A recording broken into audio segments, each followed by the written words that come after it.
biasa wis panasen ya wis biasa. Pancen ya aku settingane ya gundul ngene iki, Mbok. Iki ngono ya awakku iki ngono sak temene ya. Pegel kabeh ngono. Pak Gundul, kepiye jenenge, Mbok? Aku iki ya sak temene ya diutus Mbok iki ya. Ya kepiye? Bareng aku wis beratus wis maca ayu. Dina diblong kok malah dikon tilik sawah Pak Gundul.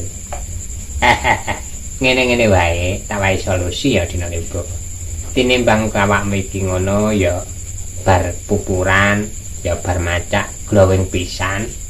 Tinimbang awakmu iki ya tak sawang tak terawang, ribet banget kok ngurusi sawah barang. Ya alangkah lebih baiknya alok jadi kekasihku seorang ngono.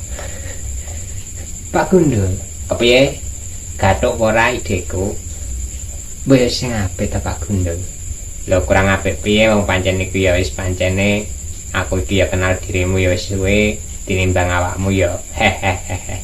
Dilek-dilek sawahan iki ya lu pasrahno aku wae ngono. Cocok ora? Pak Gundul, kepiye? Sak temene iku ngono aku iki ya isa. Ora perlu kaya ngono ta Pak Gundul. Ora perlu piye, lah wong aku iki ya wis lama menantikan dirimu, tapi nan ya piye meneh. Dirimu iku ya kepiye? Wong acuh tak acuh sampai kapanpun ya tetep ya tak tunggu ngono, Bu.